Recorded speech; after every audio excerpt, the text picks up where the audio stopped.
Hey guys, be sure to like, comment, subscribe for more horror related content. What you doing with that gun? Aw, you mother... And when there's no more room in hell, the dead will walk the earth.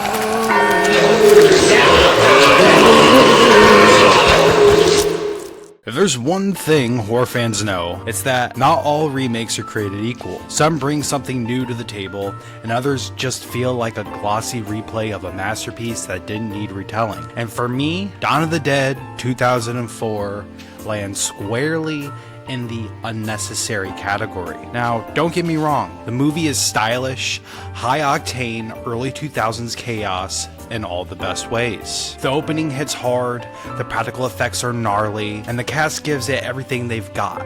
But none of that changes the fact that it's attempting to remake one of the most important horror films of all time. Romero's 1978 classic, a movie built on satire, social commentary, and a sense of dread unique to its era. And timing plays a huge role here. The early 2000s were the second zombie renaissance. Resident Evil was blowing up both in theaters and on video game consoles. 28 Days Later reinvented the zombie genre with rage-filled speed. The Walking Dead comics were beginning to spread everywhere, and low-budget indie and horror TV were flooding the scene. Zombies were everywhere, and the 2004 Dawn remake didn't just appear during that resurgence. It capitalized on it.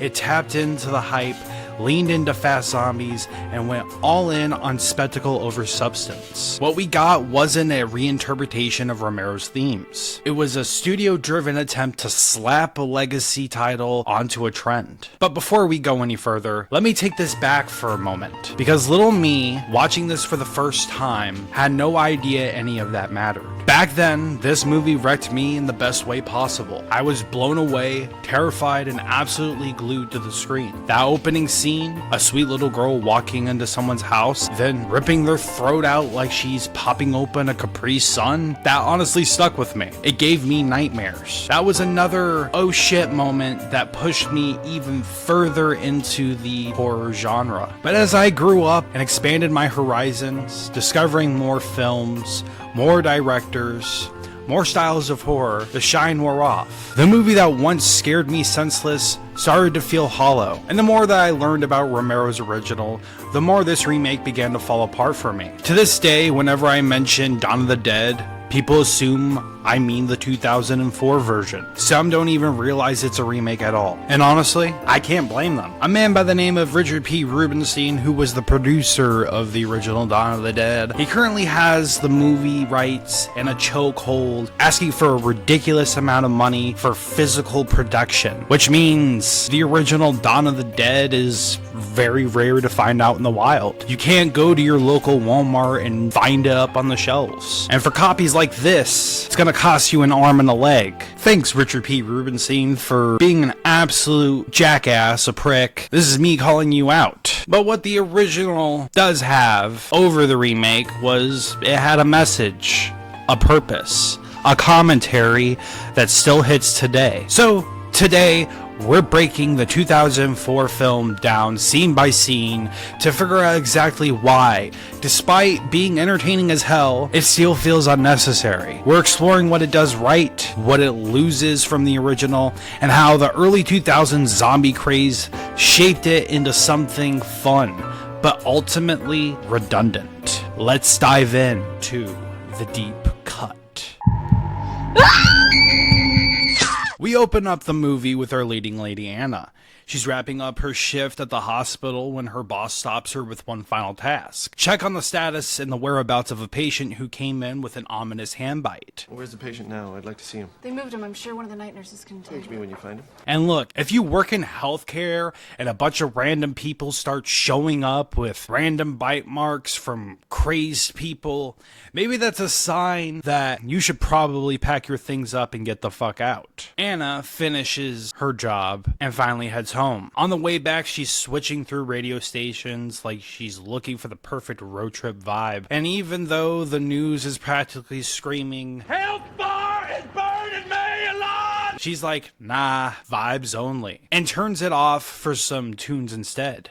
Classic early 2000s protagonist move. Ignore all red flags in favor of the soundtrack. She pulls into her driveway only to be brought to an abrupt halt by a little girl on roller skates. This is Vivian, a sweet, polite little girl who is extremely excited to show Anna her new trick. Too bad it's going to be her last. If you know, you know. And if you don't, buckle up. Anna steps inside to find her husband chilling in bed watching TV, cracking open a cold beer with both shoes still on. I'm sorry, but if you lay in bed with your shoes on, regardless if they're dangling off the edge, just to wait for your wife to come in and take them off for you, then maybe you deserve to have your throat fucking ripped out. After a long day, the two decide to get wet in more ways than one. Shower sex. Meanwhile, the TV in the background is quietly freaking out, dropping hints that civilization is slowly falling apart, letting us know that the end is coming a lot sooner than we think. It's actually kind of frustrating watching these signs pop up left and right while our characters stay blissfully unaware of the apocalypse outside their window. But maybe that's what makes it so creepy. They're living their normal day-to-day lives while the world is moments away from collapsing. The movie isn't even 10 minutes in, and it's already letting us know something is very, very wrong. Our characters just don't know it yet. And this is where we hit the first major difference between the remake and the original. Romero's Dawn of the Dead doesn't ease you into the apocalypse with quiet suburban bliss. No. His film drops you straight into a world that already knows it's dying. In the 1978 version, our characters aren't clueless or oblivious. They're terrified, informed, and already watching society rot in real time. The news broadcasts are frantic, emergency crews are overwhelmed. Get me another list. Sure, I'll just pull it out of my ass. And everyone is scrambling for information that no longer helps. It's not subtle, it's not gentle, it's chaos with a pulse. And while some people might argue that this approach is less creepy because the threat is already out in the open, it actually reveals something deeply unsettling. When the world starts to fall apart, people unravel even faster. Paranoia sets in, everyone starts questioning strangers, loved ones, even themselves. Jobs that once had purpose get abandoned. Authority figures lose control. Lucas, get back here on the console! Damn! And the morals that we cling to, they start snapping one by one. Romero makes it clear right away, humans are just as dangerous as the undead. People are killing each other. The dead are already walking. And society is hanging by a thread that's about to snap. So when the original group finally decides to flee, before martial law fully clamps down, you will understand exactly why they run. They're already surrounded by violence, fear, and confusion, and the dead are simply the final push that sends them scrambling for sanctuary. Meanwhile, the remake chooses to start with denial, ignorance, and normalcy. Also, the collapse hits like a freight train. Two totally different approaches, two totally different atmospheres.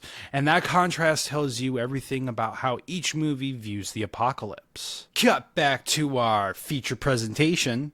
It's now 6:37 a.m. The sun's barely up, birds are chirping, and Anna's husband wakes up to find little Vivian just standing in the bedroom doorway like she's about to announce, "I no longer crave fruit roll-ups, but your neck meat will suffice." Let me be clear here. The first time I saw this scene as a kid, it freaked me the fuck out. This is exactly why I will never, ever sleep with the bedroom door open. If I wake up and see a child-sized silhouette staring at me in silence, you could be sure that I'm bicycle kicking that child like I'm Liu Kang from Mortal Kombat straight into the hallway. Husbando finally notices that Vivian has had some very spontaneous, very DIY facial reconstruction. Her face is all kinds of messed up. I mean, glamorous. But honestly, before he even sees the damage, I'm sitting here wondering, why is this man so calm about a random child creeping into their bedroom at dawn? Is this a normal Tuesday for them? Because if someone else's kid wandered into my bedroom uninvited, that child is getting Sparta kicked into a fucking pit. But being the noble, concerned adult he is, he rushes over to check on the little munchkin and immediately becomes a man-witch. And look, I'm no nutritionist, but I'm pretty sure man-witch is not part of a balanced breakfast. Meanwhile, Anna, completely oblivious to the carnage erupting 3 feet away, wakes up from her peaceful slumber to find her husband in distress. This moment is sudden, violent, and completely disorienting in all the good ways. And it sets the tone for the rest of the film. The outbreak isn't coming. It's here, right now. And unlike Romero's original, where society is already collapsing, this remake wants that shock value, that instant chaos, that everything you loved is gone energy. And in that sense, it absolutely delivers. Anna shoves Vivian out into the hallway and slams the bedroom door. Lewis collapses onto the bed, blood spraying everywhere like war's sprinkler system is going off. And just when the tension is already high, the music cranks up and says, "Oh, you thought we were done? Absolutely not." She's scrambling to save Lewis's life, while the little nightmare is outside, pounding on the door like she's collecting rent. Give me your fucking money! Anna lunges for the phone, trying to call for help. Paramedics, police, literally anyone. Please don't do this to me! But no matter how many times she tries, the lines are dead. Every attempt is just another reminder that whatever's happening isn't some isolated freak incident. Behind her, Lewis suddenly rises up. At first glance, it looks like he's about to make a miraculous recovery. A real walk it off moment. Rub some dirt in it. But unfortunately, this is a movie about the infectious dead rising and attacking everyone they see.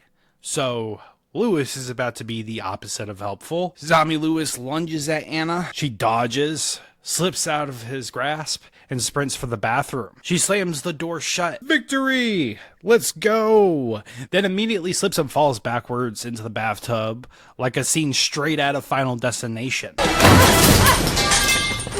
Honestly, it would have been darkly hilarious if she had died right then and there. But luckily for Anna, that's not how her story ends. Before we continue, I have to give credit where credit is due. The special effects and makeup in this movie are spectacularly grotesque. Every bite, every wound, every undead face looks like it crawled straight out of a practical effects masterclass. And that's thanks to David Leroy Anderson, with help from his wife, Heather Langenkamp. Yes, that Heather Langenkamp.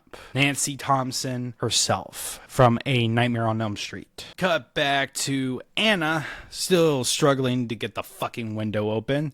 She's yanking at it like it's glued shut with Gorilla Glue. Then for some reason stops, turns around, and steps out of the bathtub to investigate the bathroom door like we're in an episode of Scooby-Doo. And this scene absolutely frustrates me beyond belief. You've done everything right up to this point. You're supposed to be the smart character. Escape is literally inches away. All you have to do is open the goddamn window. Not investigate the door that a zombie version of your husband is actively trying to Kool-Aid man his way through. But no. Suspense. Cheap suspense at that. This is the movie going, "Hey audience, what a lazy jump scare. Don't worry, we gotcha." And right on cue, here's Lewis. He blasts through the door just as Anna suddenly figures out how windows work, nearly slipping out of his grasp. She tumbles outside and is immediately greeted by what used to be a peaceful suburban neighborhood, now fully transformed into a flaming, screaming, undead hellscape. People are sprinting for their lives, zombies are snacking like it's brunch hour, houses are burning, and her poor neighbor gets absolutely creamed by an ambulance. So much for saving lives. Anna finally starts listening to the radio, and we get a gorgeous overhead shot of Milwaukee, descending into absolute chaos. Fires everywhere, screams echoing, cars crashing, complete pandemonium. And for the horror nerds, there's even a nice little nod to the Night of the Living Dead, with a car smashing into a gas station and blowing it sky high. But for some reason, Anna decides this is the moment to take in the scenery, just casually soaking in the end of the world, naked ladies stumbling down the street, people getting mauled on a bus right in front of her. Sure, let's observe instead of flooring the gas pedal. Now, I get it. When something this traumatic hits, freezing is realistic. Shock happens, but the movie uses that reaction way too often. And every time she freezes up, the pacing slams into a wall. Speaking of slamming into walls, more like a tree. A strange man suddenly yanks her car door open, and Anna, for the second time in this movie, has left her doors unlocked. Girl, your husband is dead because of this habit. Fucking fix it. She panics, swerves off the road, and crashes straight into a tree. It's becoming a pattern. Every questionable decision she makes slows the movie down, only to set up yet another jump scare to shove the plot forward. It's effective, sure, but also extremely obvious. Cue the title card. We get the audio of the president addressing the nation, chopped up and spliced between frantic flashes of the infected ripping society apart. Is it a national health hazard or a military concern? Both. Then, when the man comes around, played by Johnny Cash, kicks in. Probably the best needle drop in the whole movie. And we're shown a montage of news clips, riots, burning streets, and pure unfiltered chaos intercut with the credits. And I noticed a fun little detail most people miss. The costume designer is Denise Cronenberg. Yes, that Cronenberg, the sister of David Cronenberg. Anna wakes up immediately and finds herself staring down the barrel of a shotgun held by our newest character, Kenneth, played by Ving Rhames. He used to be a man of the law. Now he's just a man with a shotgun and zero patience. Anna falls in line with him as they're traveling when they come to an abrupt stop as gunfire lights up the neighborhood, missing them by inches. Lucky for them, it's not looters or killers or anything cliche of that matter. Just another group of survivors who are equally terrified and equally desperate. Meet Michael, the calm voice of reason. Andre, the guy who definitely shouldn't be trusted with a firearm. And his very pregnant Russian wife, Luda. Together, they all decide to head for the mall because, well, the script says so. Now look, I get that nowhere is safe, but walking on foot into one of the most crowded areas in the city is an impressively bad idea. It only makes sense if the goal is to force this movie to be called Dawn of the Dead. Otherwise, this plan is dumber than leaving your front door unlocked during the apocalypse. Anna, I'm looking at you. Now, compare that to Romero's original. Our survivors have access to a helicopter, land safely on the mall rooftop, and actually plan what they're doing. They don't stumble into the mall like it's the only building in Pennsylvania.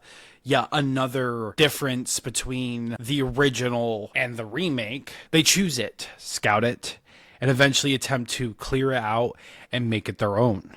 It's like the RNG gods handed them a temporary stroke of good luck. Just enough to survive, but not enough to save them from themselves. They have everything: food, shelter, security, comfort, and still they're prisoners of their own making. You're hypnotized by this place, all of you. It's so bright and neatly wrapped, you don't see that it's a prison too. Hubris kills them more effectively than the undead ever could. A single bite ends the illusion. Roger, Damn! And a biker gang ultimately shatters the fantasy altogether. Flyboy's pride is what dooms them, not zombies, not fate. It's ours. We took it. But human stupidity wrapped in confidence. Romero's Dawn of the Dead is a haunting exploration of consumerism and the human need to own, control, and protect. It's a movie set in a playground of capitalism, but every bright, colorful backdrop comes with a warning label.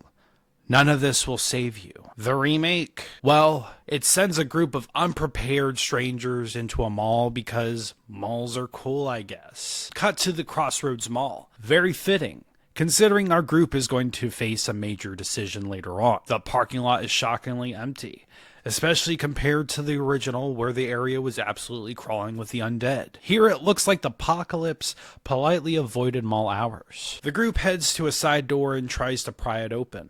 But of course, the infected finally show up and spot them. Luda immediately screams, and for the love of God, girl, please, I am begging you to shut the fuck up. Kenneth steps in. He tells everyone to back up and blasts a hole through the door, magically unlocking it. They rush inside and then deadbolt the door shut. Okay, but hold on. If the deadbolt works, wasn't the door already locked from the start? And if the deadbolt was already engaged, then how did Kenneth blasting the handle open suddenly unlock anything? If anything, destroying the lock should have made the door less secure, not easier to relock. To me, this is just another cheap way to create tension without consequences. The movie should have forced them to barricade the door with shelves or displays, anything that makes it feel unstable. Make it feel like the infected could break in any second. Let that tension simmer.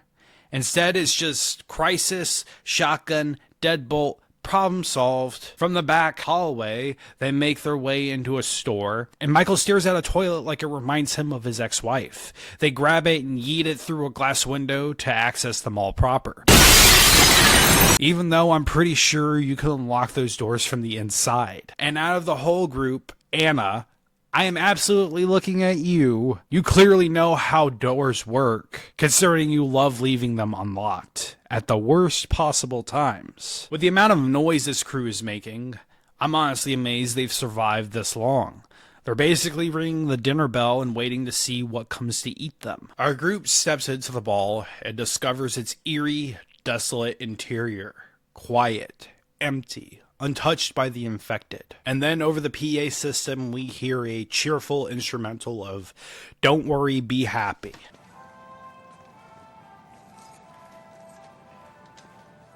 Nothing like Bobby McFerrin to remind you that the world outside is an all-you-can-eat flesh buffet. It's a nice ironic touch. Paradise on the inside, apocalypse on the outside. They stop at the central fountain where Anna washes Lewis's blood off of her hands. Soap and water really can't fix trauma, but points for effort.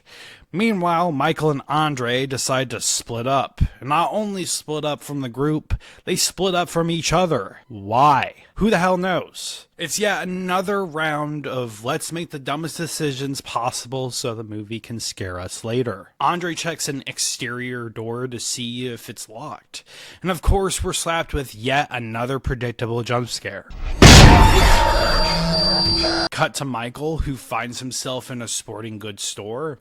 He sets down his crowbar, a perfect zombie-killing tool, for a croquet mallet. Truly the weapon of champions. In hindsight, maybe don't downgrade from industrial skull crusher to grandma's lawn game. He hears a noise behind a door, investigates, naturally, and finds an infected snacking on some leftovers. Michael gets jumped, and the struggle alerts the rest of the group. Kenneth begins walking towards the noise at the slowest, most dramatic pace imaginable. But before he can help, if he even ever decided to get there on time, a zombie grabs Luda.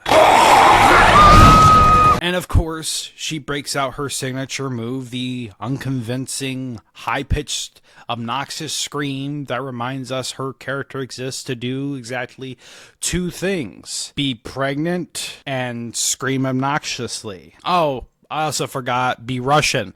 So that makes it 3. Okay, so yeah, 3. 3 things. Kenneth jumps in to save her, wrestling with the infected until both of them topple into the fountain. He comes up with a nasty cut on his arm because this movie loves giving characters conveniently dramatic injuries. Cut back to Michael, who finally manages to ram a stake through the zombie's head. Back to Kenneth fighting for his life. Anna grabs the shotgun and blasts the zombie in the arm. For some reason, the zombie reacts by flailing backwards like it's suffering from an EDM-induced seizure. The group, now bruised, soaked, and irritated, finally regroup and head towards the elevator to press on. They take the elevator up and are immediately greeted by 3 armed mall cops, who look like they were pulled straight out of a rejected Paul Blart reboot. Meet CJ, the self-appointed leader, aka Captain Douchekadoo, Terry, the youngest, jittery, and one minor inconvenience away from crying, and Bart, the third guard, whose eyes scream, absolutely do not leave me alone with him. He's got rapey eyes. I mean, every single scene that he's in, CJ makes it crystal clear they don't want these new survivors here. They don't care about their sob stories, and they're 2 seconds away from booting them back out into the apocalypse. But Anna somehow rolls a natural 20 on her persuasion check and convinces them to let the group stay, at the cost of all their guns. Great deal. Welcome to the mall. Hand over all your only means of defense. Cut to everyone watching the news, where we get a surprise cameo from the horror legend himself, the Sultan of Splatter, Tom Savini, the man behind the iconic makeup of the original and who played a biker in it. A beautiful little nod. They seem to go down permanently when you shoot them in the head. Meanwhile, in the bathroom, Andre checks on Luda and lifts her sleeve up to reveal she was bitten earlier. And here it comes. One of the most annoying tropes in zombie cinema history. I've been bitten. Better hide it from everyone so it becomes a giant problem later. Can we fucking quit doing this, please? I'm begging every single screenwriter in Hollywood to retire this bullshit. Cut back to Anna scavenging medical supplies to stitch up Kenneth's arm. Back in the TV room, we get another cameo from Scott H. Reiniger, who played Roger in the original. Nice to see him back, even if it's just a brief moment of fan service done right. Then, CJ gives the group a chore like he's running a middle school detention center. All right, everybody listen up. I'm gonna give everybody a job to do, and I expect you to do all of it. While the survivors paint a massive SOS on the rooftop, CJ and his 2 stooges head back downstairs, right in time to find that same damn fountain zombie just having the time of his undead life.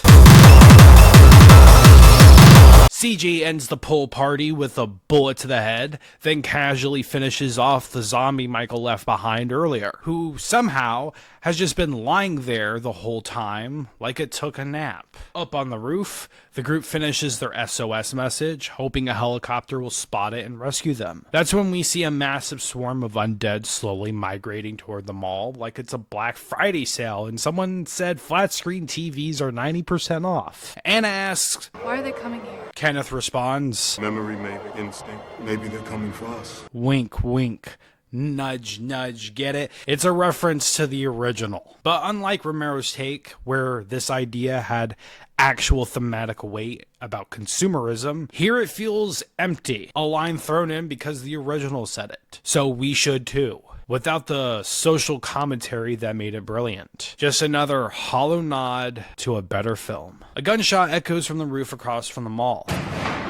CJ grabs his binoculars, spots a lone man waving. The guy holds up a sign that reads, "I'm Andy, alone." And CJ, delivering one of the most unintentionally hilarious line reads in cinematic history, turns to the group and says, Yeah, his name's Andy. He's alone. "Thank you, Captain Obvious. Truly your observational skills are unmatched." And he points to a helicopter flying overhead.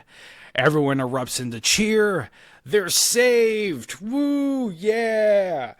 Or not. Cut to another cameo, this time from Ken Foree, who played Peter in the original. Now he's a televangelist, ranting about sin, moral decay, and man-on-man relations, causing the apocalypse. He eventually delivers the iconic line, "When there is no more room in hell, the dead will walk the earth."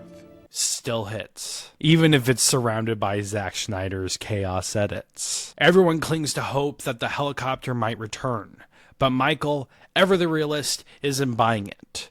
The security guards lock the group up for the night like they're grounding unruly teenagers. Tensions rise between Andre and Michael, making it clear the stress is starting to crack everyone. Cut to the next morning. Terry heads to shut off the PA system when he notices on one of the security monitors a truck plowing through the parking lot, running over zombies and popping off shots like they're in a zombie version of GTA. The group rushes to the rooftop to see what's happening. Anna immediately wants to help the survivors, but CJ predictably pulls a gun on her. He doesn't give a shit about saving anyone, not even the people he's stuck with. When Terry dares to speak up, CJ turns the gun on him. I'm not killing anybody. You know what? I'll kill you. Real leadership material, this guy. Michael takes advantage of the chaos, gets the drop on Bart, the walking HR violation. Kenneth seizes CJ's gun as well, and the group locks both guards away. Honestly, I almost feel bad for CJ. Almost. No one deserves to be trapped in a confined space with touchy-feely Bart. The group quickly forms a plan to rescue the survivors in the truck by guiding them to the side door. Cut to Andre and Michael waiting at the same entrance from earlier. Michael suddenly decides to change the plan by going outside. We gotta go out there. Much to Andre's objections, I'm not going back out there. That's not part of the plan. Michael pushes on the door, confused when it won't open. Andre points out with the perfect "are you kidding me" energy, the deadbolt is locked. Of course. Come on, man.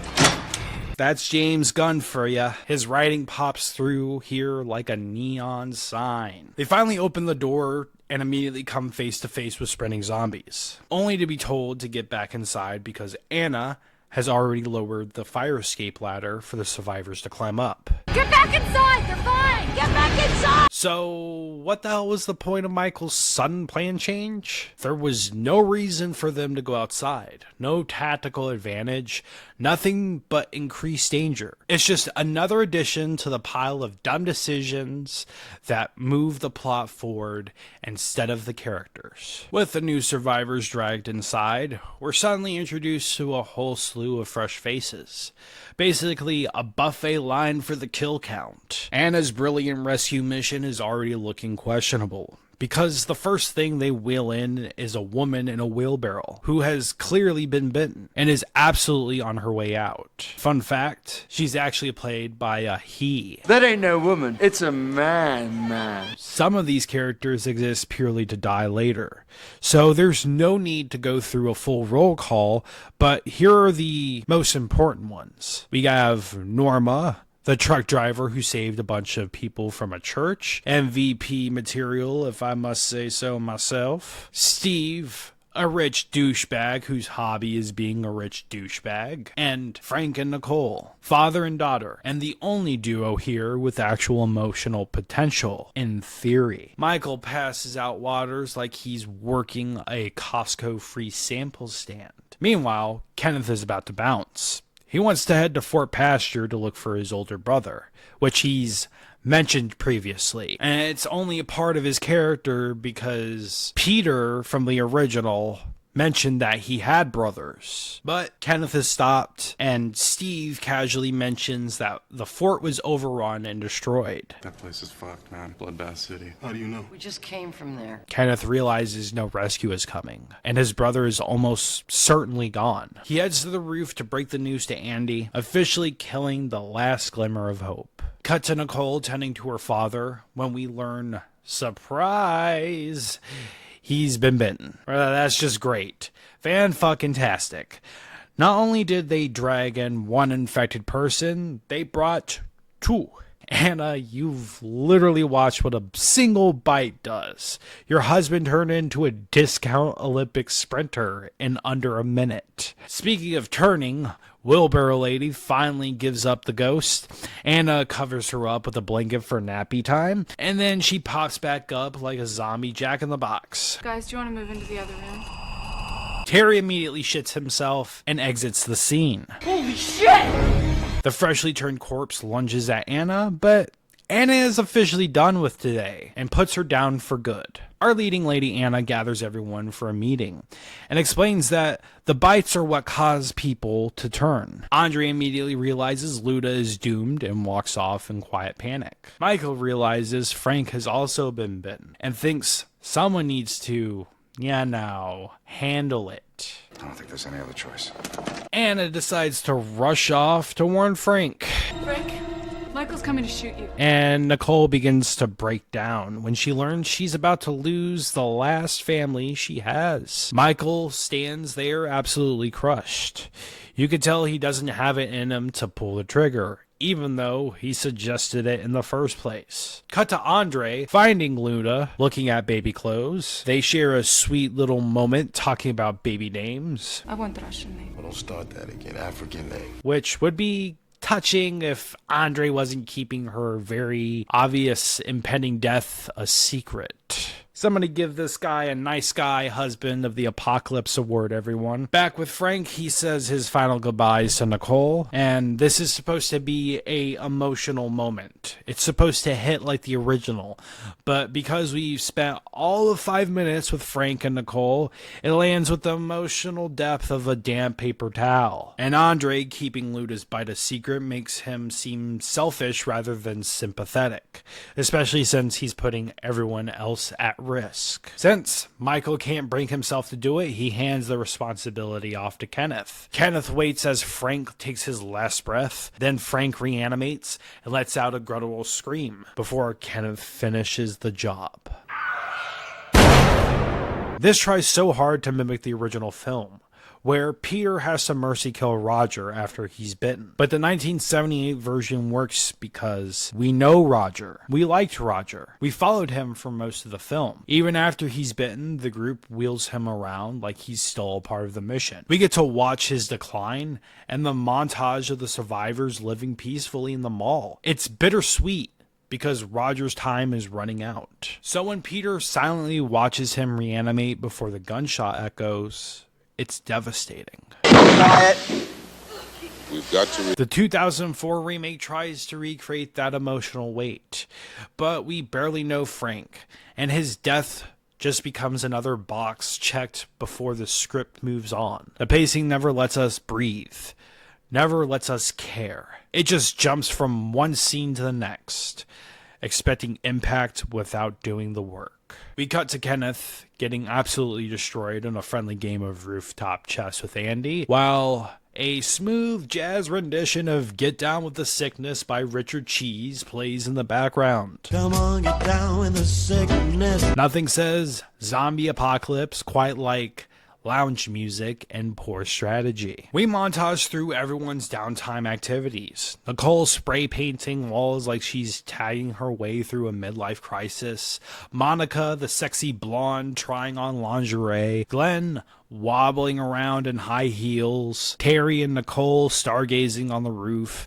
Wait, Terry and Nicole? I'm sorry, didn't your dad die not that long ago? It really makes it seem like she got over her father's death in the mere matter of days. I guess you could say that Dick really does heal all. We get a random basketball game and a cozy movie night between Anna and Michael. Meanwhile, Steve is upstairs recording himself getting his freak on, because of course he is. We then cut to Steve golfing off the rooftop, the ball smacking into the ever-growing crowd of zombies like he's playing the world's worst driving range. It's kind of reminiscent from the original scene of Dawn of the Dead where Peter's playing racquetball and one of the balls falls off the roof and just starts bouncing in between the crowds of the undead. Everyone's having a great time, and I honestly still don't care, because we don't have any of the character development that the original does. We're just watching a group of random people just do random shit because they're in an apocalypse.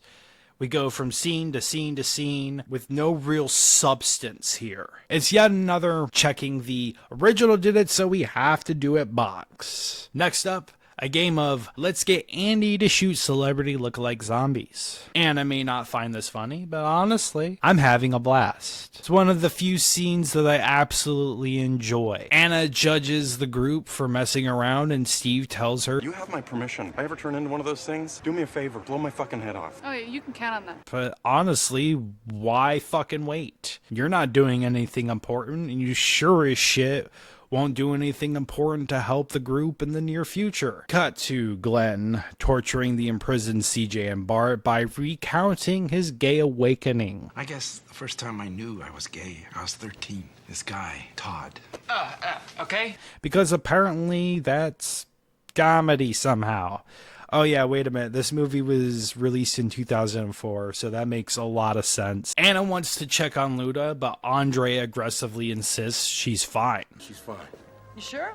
Yeah, I'm sure. Tell me you're being suspicious without telling me you're being suspicious. And yet, nobody questions how Andre is acting a little off, you know? At that point, I would go and check on her, regardless of what Andre says. Time jump to dinner. Everyone's gathered around the table, having a jolly good time, while Michael recounts his old jobs from before the world went to hell. Anna asks, Okay, worst job.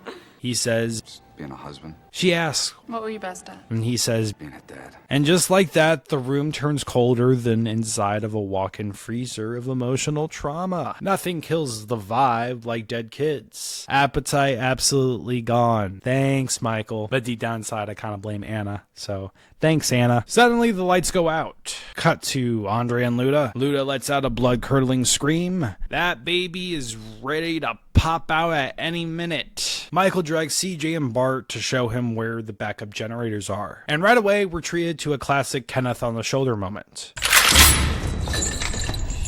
This movie's favorite way of saying, here's an unnecessary jump scare you didn't ask for. Kenneth tags along as they descend into the parking garage to find the generator room. Everyone stops when they find a huge blood smear across the wall. Yeah, you know, that's never a good sign. They start hearing strange noises. What the fuck was that? Something darts across the darkness, and then boom. Dog on the shoulder moment. This is Chips. And Bart immediately gets hit with a zombie on the shoulder moment of his own. This zombie, in particular, has no legs, so naturally it's crawling along the ceiling pipes. Honestly, don't understand how any of this makes sense. Like, how did the zombie get up there in the first place? Why is it up there? Something isn't adding up, but you know, shut the fuck up, Nick. This is a movie. This is a movie. Doesn't need to make sense. But some of these things kind of annoy me. That's just my opinion. Moving along, then a whole swarm barrels toward them like a scene ripped straight out of Left 4 Dead, even though Left 4 Dead didn't come out till much later. They book it, leaving creepy Bart to his inevitable fate. The remaining group hits a chain gate, so Kenneth does what Kenneth does best, shoots the lock off. The zombies close in. There's no way to secure the gate. Oh no, what are they ever gonna do? Until the movie magically spawns a random padlock out of thin air. Convenience at its finest. It's like Michael just decided to rummage through his fucking prison wallet. I knew saving this up here was going to be very helpful in my time of need. So, the zombies are all crowding up on the chain link fence. They're slowly breaking in as the chain link fence gives way. Michael finds a working gas pump and starts hosing the crowd down, and CJ sets them ablaze. Which raises a very simple question: how does a gas pump work with no electricity? Just doesn't make sense. The movie says, don't worry about it, but I'm absolutely worrying about it. And you are probably all saying, don't worry about it, it's just a movie, but I'm still absolutely gonna worry about it. Cut to Andre kissing Luda goodbye as she dies. He places his ear on her pregnant belly and realizes the baby is still alive. Hooray! Let's go! This is all leading to Andre's inevitable dead wife on the shoulder moment. And Luckily, she's tied down, or this could have gotten even messier. Luda goes into labor, and I don't know about you, but zombie childbirth was not on my 2004 Apocalypse bingo card. Norma walks in to check on Luda, and congratulations. It's a girl. To celebrate, Norma gifts Luda a bullet to the fucking skull. Andre, having fully lost his mind, decides he'd like to return the favor. They trade bullets like they're swapping Pokemon cards, and both end up dead. The group rushes in to find Norma bleeding out. What happened? Oh, jeez. Andre dead while clutching the baby, and zombie Luda all finished off. Anna unwraps the newborn and discovers that not only is it a girl, it's a CGI zombie girl. So, Anna, being the trained nurse that she is, applies her medical expertise once again, and promptly aborts this baby from the fucking movie. Between Kenneth, Anna, and Michael, the collective galaxy brain idea finally hits. Maybe they should leave them all. You know, the thing they probably should have done a long time ago. Steve jokes about taking his yacht out for a cruise. While we're at it, why don't we swing by the marina and hop in my boat and take it for a pleasure cruise, you jackasses? And suddenly a light bulb sparks in Anna's head. That's a good idea. There's islands out in those lakes. There's not a lot of people on them. Right, because nothing bad has ever happened on islands in horror movies. After some back and forth, whether this plan is genius or idiotic, spoiler, it's both, we get a montage of the group Mad Maxing, modifying 2 shuttle buses with chainsaws, spikes, armor, everything except common sense. Kenneth heads back to the rooftop to message Andy across the street. We're coming in 5 days. Andy holds up a sign with a single word: hungry. And honestly, he looks rough. Like, one more day and he'd be seizing his own arm for dinner. Cut to Michael wanting to show Anna his chainsaw. So when those things are on the side of the bus, this will get them off. Because nothing gets ladies going like power tools in a zombie apocalypse. Anna's not really impressed all that much, but the movie sure is determined to shoehorn a romance between them. The group gathers for yet another meeting to figure out how to keep Andy from starving to death. Kenneth looks over at Chips the dog, and that cursed fucking idea light bulb goes off again. I have an idea. So, from the rooftop, they lower this poor dog into a sea of zombies. Nicole is losing her mind, and I'm sitting here thinking, what if you're wrong? What if zombies do eat animals, and you're just delivering chips like he's DoorDash? You didn't even know bites were infectious until recently, but you're willing to gamble the dog's life like you're at a fucking Vegas roulette table. Absolutely wild. Shockingly, the zombies don't care about the dog. Chips weaves through the horde and reaches Andy's building safely. Andy opens the door, and before he can shut it, a couple of stragglers slip in behind the dog. Gunshots, chaos, then silence. Michael radios him through the walkie-talkie they packed on the dog. Andy answers, sounding off, but alive for the moment. Then they hear it. Damn, those bastards bite hard. Andy tries to play it off like he'll be fine, but the group knows better. He's doomed. The group suddenly hears the screech of burning rubber somewhere below. What the hell is that?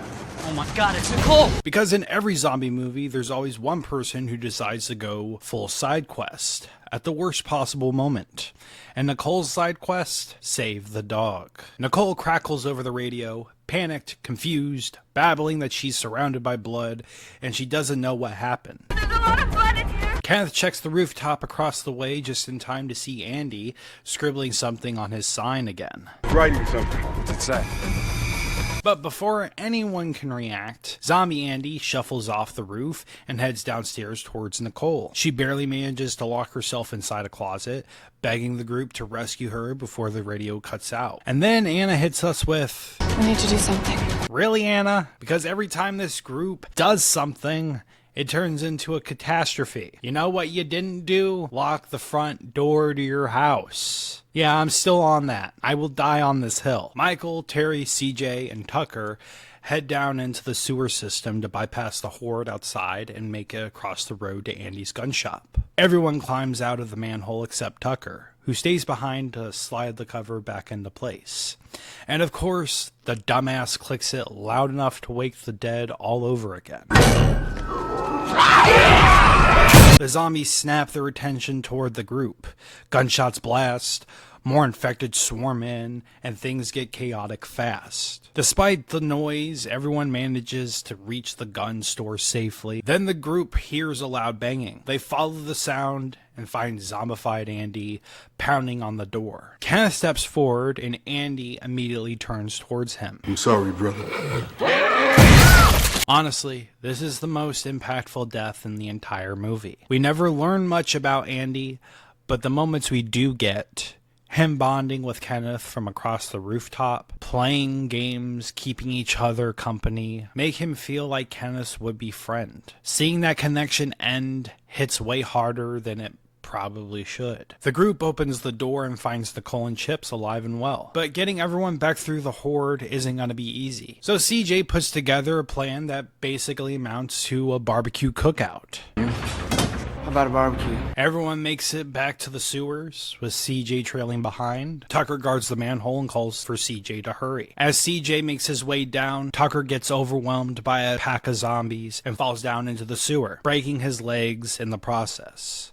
Normally, in situations like this, the injured guy gets left behind. But surprisingly, CJ's heart grew 3 sizes that night. I got you, Tucker! It's one of the few real moments of character development in the movie, and honestly, it's kinda nice. The whole scene plays out like a level straight out of a video game. CJ hands Tucker 2 pistols as he drags him through the water, but eventually the infected catch up and start munching on Tucker. CJ takes his guns back and puts Tucker out of his misery. Now look, I have to say it. It makes absolutely 0 sense that all the zombies go straight for Tucker while completely ignoring CJ, who's literally standing right there. But that's movie logic for you. Everyone heads upstairs to the locked door that Steve was supposed to be waiting at, except he bailed. Because of course he did. You really can't trust a guy who golfs and owns his own boat. Michael bangs on the door as the infected slowly creep their way up the stairs. They take their sweet time like they're coming up for a midnight snack. I honestly expected Kenneth to bust the door open again with his magical door unlocking skills.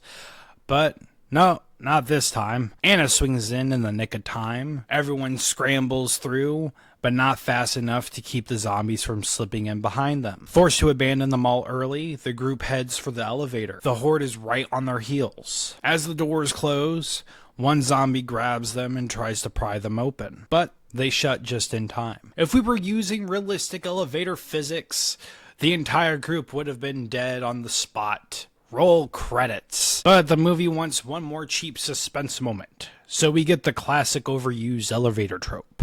Everyone piles into their souped up shuttle buses and they hit the road. For a minute, it actually feels like the plan might work, until they drive straight into a massive sea of zombies. The horde is so thick that the buses grind to a stop, and the infected start rocking them hard enough to flip them over. But our crew comes prepared. They break out the chainsaws and start carving their way through the crowd. CJ climbs up onto the roof and chucks a propane tank into the swarm. And then we meet the most jacked zombie in the entire movie. This undead dude has clearly been hitting the apocalypse gym. He casually catches the tank like he's playing fetch, then he lifts it up so CJ can get a clean shot. Truly a team player. The blast clears a path long enough for them to finally take off again. As they continue down the road, Kenneth notices a zombie still clinging to the side of the bus, holding on for dear death. Glenn revs up his chainsaw, insisting he's got it under control. Then the bus makes a sharp turn, and we get one of the dumbest fucking scenes in the entire movie. And that's honestly saying something. Glenn loses his balance, slips, and ends up sawing Monica clean in half. Her blood splashes all over Kenneth's windshield, completely blinding him, and the bus flips over. It's like Oprah gifted me 5 simultaneous hard face palms.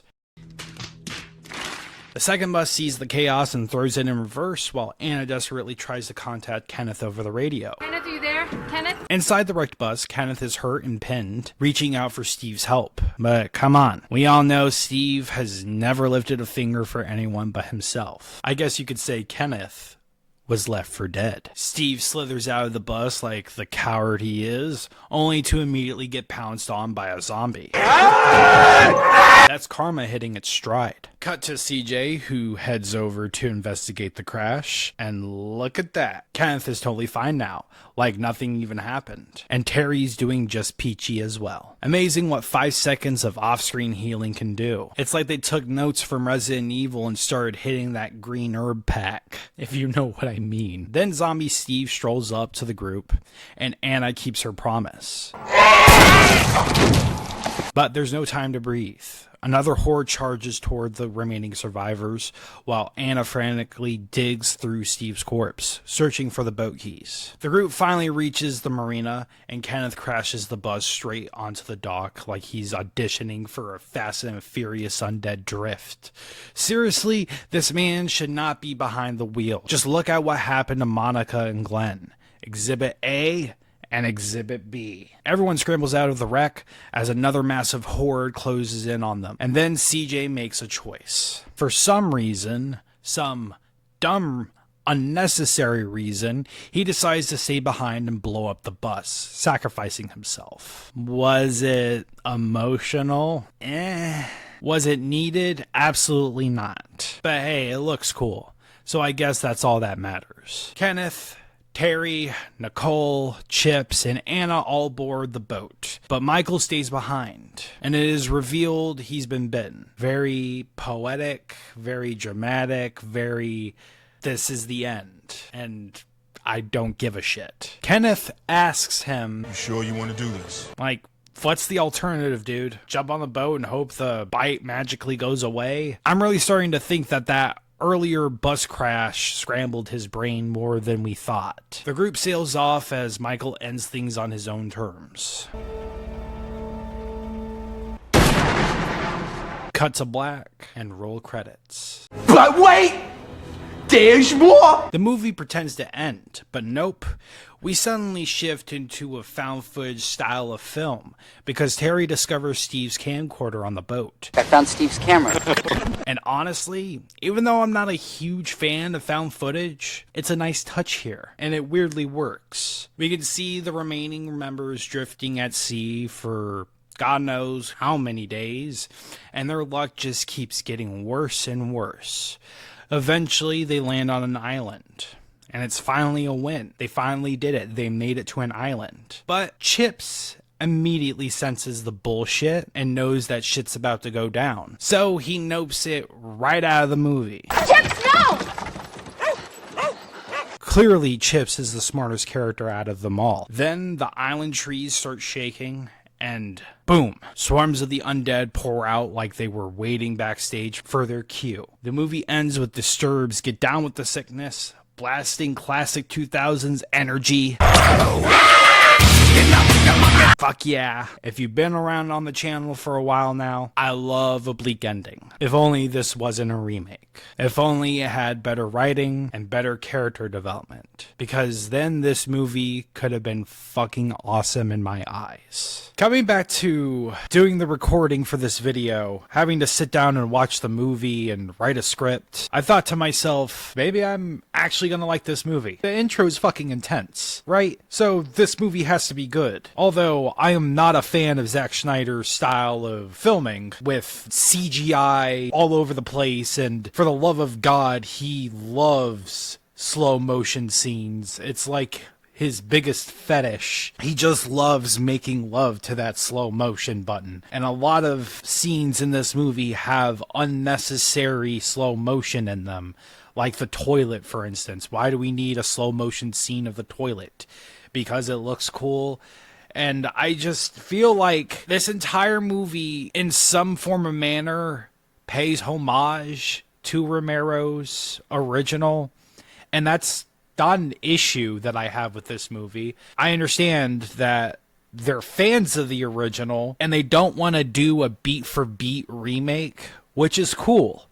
I love it when a remake takes risks, strides, into trying to create something original. But this movie kind of loses the point of what the original was trying to make. And with that being said, as I'm trudging along through the nitty-gritty torso of this movie, the middle part, the juicy part, it's supposed to be juicy, ends up being dry, cold, and left on the autopsy table. There are so many decisions that these characters make that absolutely irritate me. So many moments in this movie that it just feels like a video game, but with no interactivity for the viewer. But when your movie feels like a huge blockbuster style of a video game, then you don't necessarily have the substance of a story. Now, do you? We have characters going from point A to point B, dealing with the obstacles of the undead. There's no time for our characters to breathe.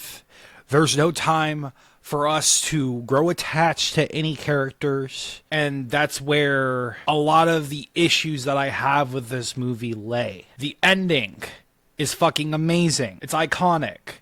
And it's probably one of the main reasons why a lot of people like this movie.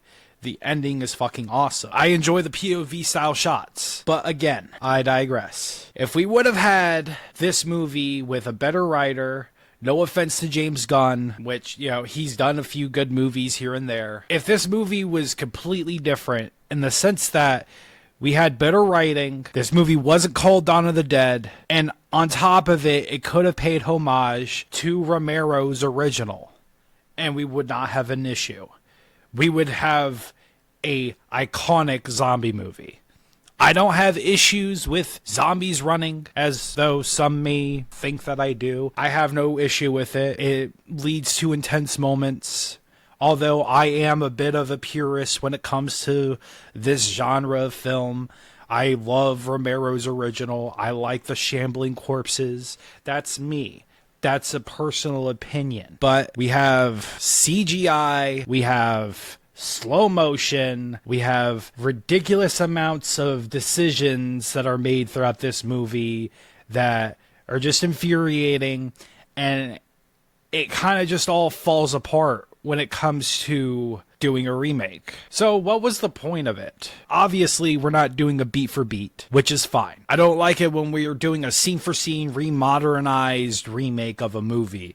What's the point? And I give props to Zack Snyder's Dawn of the Dead. I give props for trying to do something original. But we lose the point here. We lose the social consumerism story that Romero is trying to tell. All in all, the movie isn't bad. It's not great either. I'm not saying that it's horrible. It's just not my cup of tea. It's been a long time coming with this video in particular. This is the second time I am recording this and editing all of it because I lost the footage due to a virus that I contracted on my PC, unfortunately, which really sucks and it really bummed me out. But we're here and it's finally done. And I'm excited to get this up and published onto YouTube. I hope you guys enjoy. I hope that you guys are still here. And if you are, please leave a like. Please comment down below your thoughts and opinions on Zack Snyder's Dawn of the Dead. Did you grow up with this movie? Do you like it more than the original? Let's have a debate about it. The whole shebang. If you're new to the channel, subscribe for more horror-related content because there's more to come. Shout out to my wife for allowing me to use her PC for the meantime being as I save up money to get my PC repaired. I am your host, Nick, and I'll see all of you in the next video.